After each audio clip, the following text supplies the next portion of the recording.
Meus queridos irmãos e irmãs, nós estamos hoje nessa série de vídeos para refletirmos sobre a questão política, uma vez que nós estamos há 2 dias desse pleito que pode, a partir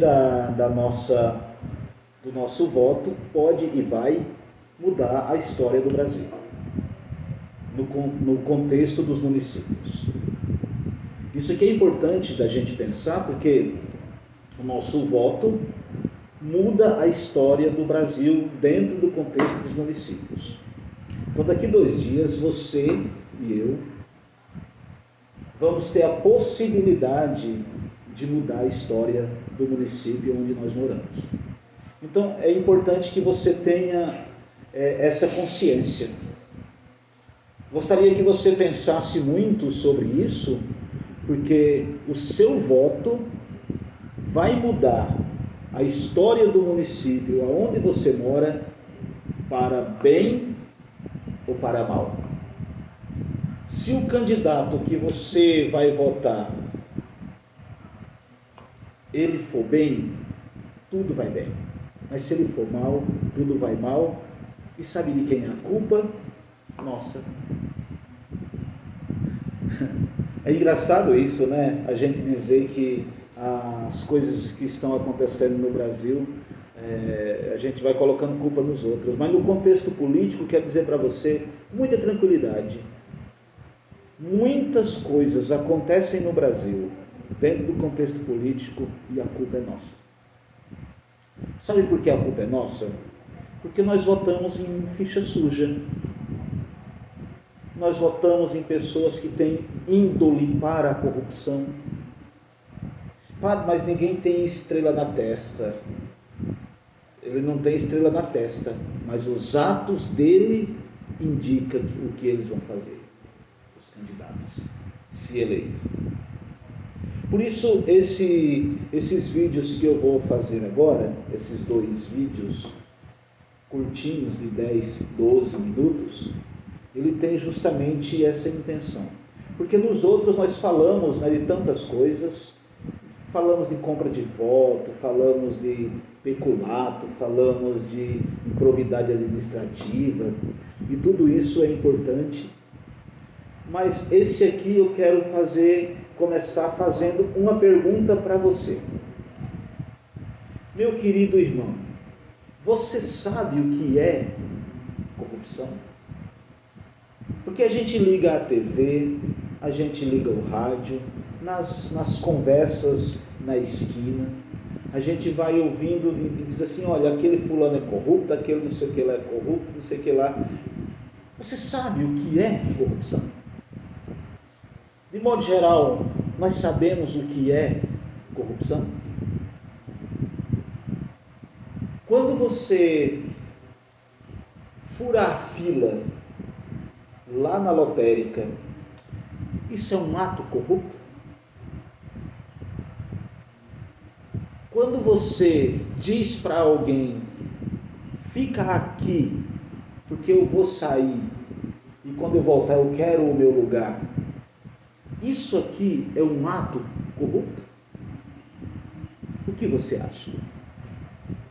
Quando nós formos explicando a corrupção, e você vai entender se isso aqui são atos de corrupção. Interessante isso, não é? A gente poder pensar na corrupção a partir dos pequenos gestos. Quando você imagina, por exemplo, um desses grandes que se meteram em corrupção, eu não quero citar nomes, mas a gente acaba citando Sérgio Cabral, não é? Essa gente aí que fraudou milhões. Fraudar é um nome bonito para roubar, né? Fraudou milhões. Vocês acham que esta pessoa que fraudou milhões, ele começou fraudando milhões?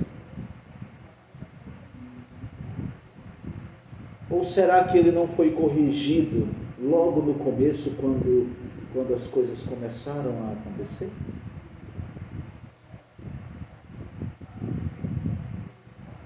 quando você pensa num ato desse, nas nossas conversas, na esquina, todos nós falamos, porque o fulano, né, a gente usa logo o termo, né, porque o fulano, esse deputado é ladrão, porque esse aqui não sei o que lá é ladrão, esse roubou, esse fez não sei lá o que. Aí chega um candidato na minha casa e usa uma expressão assim: você está precisando do quê? Aí você diz, olha, eu estou precisando, sei lá, trocar o piso da minha garagem. Aqui, minha gente, nós já temos uma conversa que vai me levando para o ambiente da corrupção. Porque se o candidato foi ileso, ele não vai chegar na sua casa dizendo assim: você está precisando do quê? Ele vai chegar na sua casa e vai apresentar uma proposta de governo. Preste atenção. Você está precisando do quê? É uma conversa que me direciona para um ato corrupto. Se eu disser, eu estou precisando disso aqui, então o candidato já entende que você pode ser corrompido. E aí ele diz, então eu te dou isso se você fizer aquilo. De hoje para amanhã, em muitas cidades no Brasil, você vai receber visita, você vai receber mensagens no WhatsApp, você pode, não é que vai, mas você pode receber alguns tipos de oferta. Por isso, a conversa nossa desse vídeo aqui é sobre isso. E se você se deixar vencer, preste atenção no que eu vou dizer aqui. Se você se deixar vencer pela promessa de emprego, pela promessa de um telhado para colocar na sua casa, pela promessa da saca de cimento, pela promessa do exame não sei do que, você é tão corrupto quanto o Sérgio Cabral. E o seu candidato é tão corrupto quanto ele. Me desculpe a franqueza, mas é assim. E tanto um quanto o outro são passíveis de pena, segundo a legislação do Brasil. Se forem pegos, pegam muito tempo de cana. Então vamos aqui, aprender o que é corrupção. Vamos conversar um pouquinho sobre ela. A corrupção é um ato, preste atenção. Eu vou lendo, que é para eu não perder as palavras e eu não falar aquilo que não diz a lei. Tá? Então eu vou falar aquilo que diz a lei. A corrupção é um ato, é o ato ou efeito de corromper. É o oferecimento ou obtenção de vantagem indevida, beneficiando uma parte e prejudicando imediatamente outra. Inclui as práticas de suborno, de propina, a fraude, a apropriação indevida ou indébita, ou qualquer outro desvio de recursos por parte de um funcionário ou de um agente público. Isso aqui é corrupção. Preste atenção, olha como isso aqui é importante. Por isso que eu estava conversando com você no comecinho sobre isso. É um complexo fenômeno social, político e econômico que afeta todos os países do mundo. Em maior ou menor grau, a maioria dos países no mundo tem seus atos de corrupção. Em diferentes contextos, A corrupção prejudica as instituições democráticas.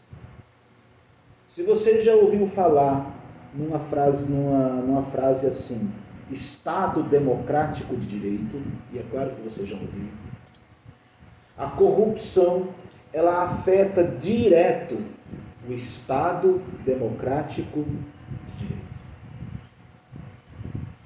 A corrupção freia o desenvolvimento econômico e contribui para a instabilidade política e a desigualdade social. Olha o mal que faz esse câncer chamado corrupção. Mais do que uma conduta moralmente inaceitável, corrupção é crime previsto no Código Penal brasileiro. Lá no decreto número, preste atenção, número 2.848, de 7 de dezembro de 1940. A corrupção implica crime no Código Penal brasileiro desde 1940. E aí a gente vai compreendendo, né? Na raiz da palavra, corrupção vem do latim corruptus, e significa quebrado em pedaços. Olha que coisa, né? Que moléstia, moléstia é doença, né? Que moléstia é essa? O ato corrupto, né? Ou a corrupção quebra aquilo que está inteiro em pedaços. Que triste, né? E se eu for cúmplice desse ato, eu sou cúmplice de ver aquilo que é uma inteireza ficar despedaçada. Então, com o meu voto, sabe o que eu faço? Eu contribuo com essa quebra, se eu votar em pessoa corrupta.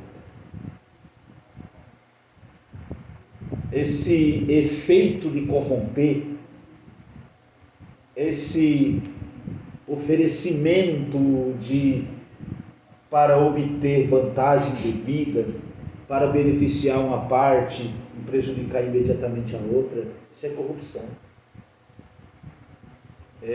Depois, olha que interessante, a corrupção ela é como dizia, um fenômeno mundial, negativamente todas as sociedades prejudicando, como a corrupção é um fenômeno mundial que afeta negativamente todas as sociedades que se deixam corromper, prejudicando o progresso social e econômico e agravando a miséria e asseverando a desigualdade e a injustiça. No Brasil, por exemplo, que tem muitas naturezas corruptas, tanto mais, preste atenção, tanto mais o município, o estado, né, a secretaria, o órgão tem atos de corrupção, mas afeta a desigualdade. Por que você acha que o Brasil tem tanta desigualdade? E nós não podemos, minha gente, de jeito nenhum, não mais. A gente não pode contribuir para que isso aumente.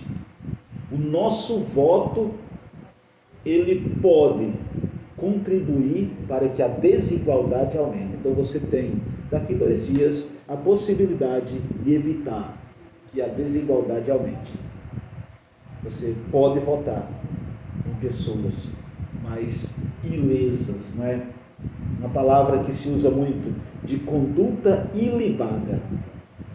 Você pode procurar na sua cidade que de repente você vai encontrar o candidato que tem uma conduta ilibada, limpa, e vote nele. Agora a gente vai olhar de maneira genérica, conforme a definição da Organização das Nações Unidas. Corrupção seria o abuso. Olha o que a ONU define como corrupção. Isso aqui é muito importante, minha gente, para nós. A ONU define como corrupção o abuso da função pública para ganho pessoal direto ou indireto. Ganho indireto incluiria benefícios que alguém assegura indevidamente para a sua organização. Que coisa, né? Esse é o indireto.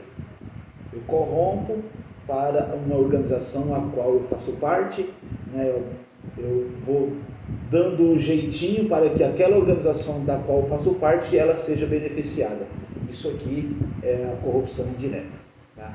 A direta é quando eu corrompo para mim. Eu abuso para mim. Agora, quando eu abuso do direito, né, aí para uma associação, é a corrupção indireta. Mas eu gosto dessa definição da ONU, porque ela me dá muita segurança para dizer, né? Abuso da função pública para ganho pessoal direto ou indireto. Isso aqui, a ONU dá para nós uma margem muito legal para a gente compreender. Então, eu preciso conversar com você sobre os atores da corrupção. Então, vamos lá. Quem são esses atores da corrupção? Primeiro, o corruptor. Quem é o corruptor? É aquele que oferece, veja a situação, é aquele que oferece ou promete alguma vantagem, dinheiro, bem, serviço, emprego, considerada indevida. Já disse em outros vídeos o seguinte, eu disse assim, olha, se você recebeu a promessa de um emprego, isso de um candidato, isso aqui é corrupção. É uma promessa.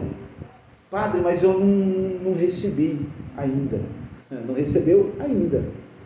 Mas se o fulano ganhar a eleição, você vai receber. Então, quando ele chega para você e diz assim, olha, vote em mim que eu te dou esse ou aquele cargo, esse ou aquele serviço lá nos meus cargos de confiança, eu arrumo um jeito de te enfiar nessa ou naquela secretaria, nesse ou naquele serviço.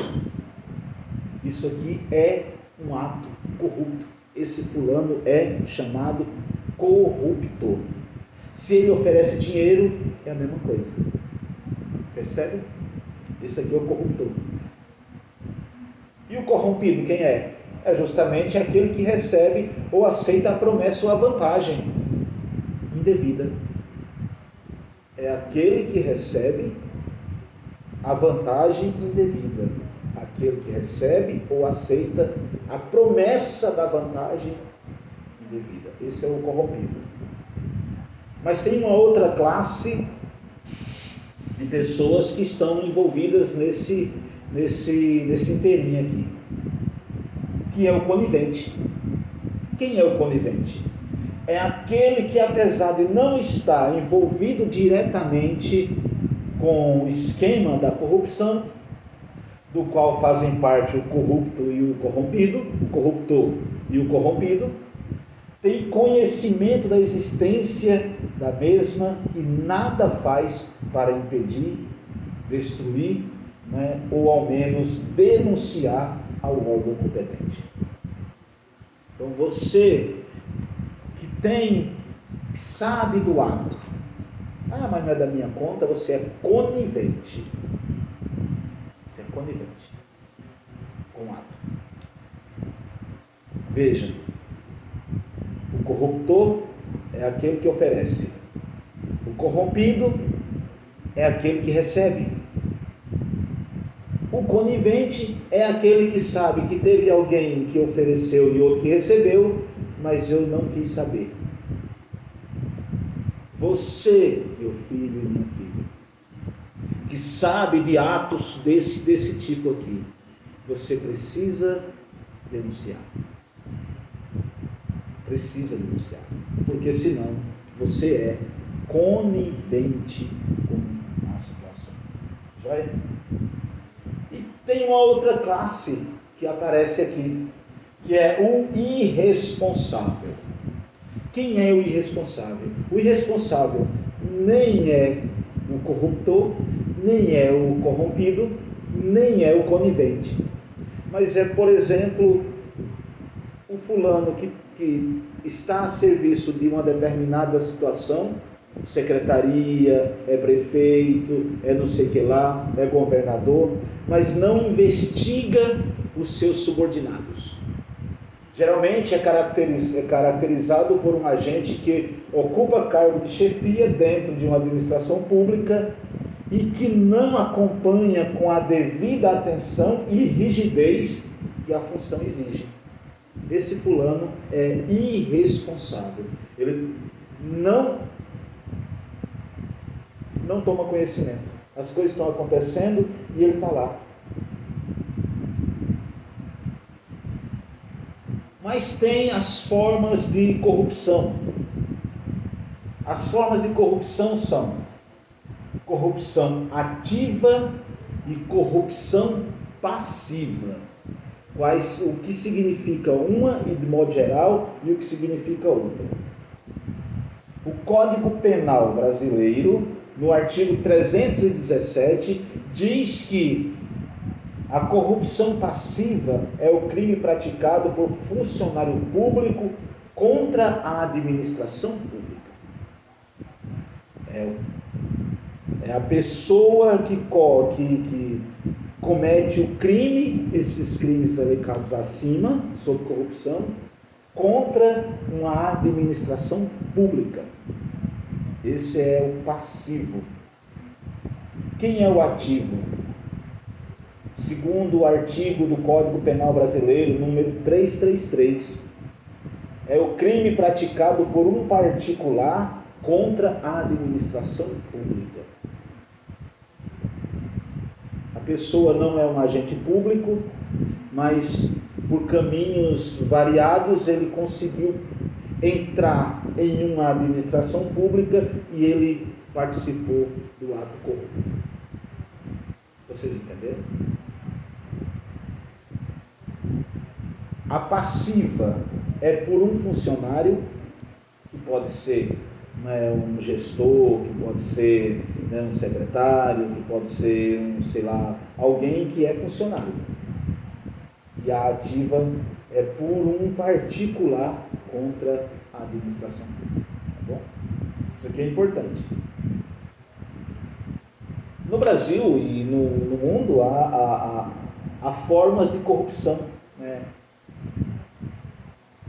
A Transparência Internacional classifica a corrupção como grande, pequena e política. Depende da quantidade de dinheiro desviado e do setor em que ela ocorre. O que é a grande? A grande corrupção consiste nos atos cometidos em alto nível de governo que distorcem as políticas ou o funcionamento central do Estado. É uma grande corrupção da Petrobras, por exemplo, né? É uma grande corrupção. Permitindo que os líderes se beneficiem à custa dos bens do bem público, que envolve somas expressivas de recursos. E o grande exemplo aqui é a Petrobras. O que é pequeno? É a corrupção que envolve pequenos valores e ocorre de forma isolada. Refere-se a abuso diário de poder confiado a servidores de nível baixo e médio em suas interações com os cidadãos comuns. São as pequenas coisas do dia a dia que o funcionário público faz. Desvia um pouquinho daqui, um pouquinho dali, um pouquinho dali. Isso aqui são as pequenas corrupções. E o que é uma corrupção política, segundo o Comitê Internacional? A corrupção política é uma manipulação de políticas, instituições e regras de procedimento na alocação de recursos e financiamentos pelos decisores políticos que abusam de sua posição para sustentar o seu poder, status e riqueza. É isso aqui. Eu tenho um cargo público e eu me utilizo deste cargo para me manter no poder. Isso aqui é uma corrupção política. Que coisa, né? Mas também existem as modalidades de corrupção. A corrupção sob a perspectiva do monitoramento de um programa de compliance pode ser classificada como corrupção circunstancial. O que é uma corrupção circunstancial? Olha que legal. É aquela praticada a partir de oportunidades que se colocam à sua frente, né? E à frente dos colaboradores de uma empresa. Nossa, eu só fiz porque estava na minha frente. Apareceu no estalar de dedos a oportunidade, eu peguei ela ali. Não é planejada. O funcionário corporativo apenas conclui que consegue obter vantagem para si ou para a companhia por meio de algumas interferências nas regras originalmente estabelecidas. Eu me coloco ali, apareceu a vantagem, eu aproveitei. Não é? Vamos imaginar o seguinte, não é? Uma empresa comprou uma caixa de óleo, por exemplo, e o entregador e na hora de carregar as caixas,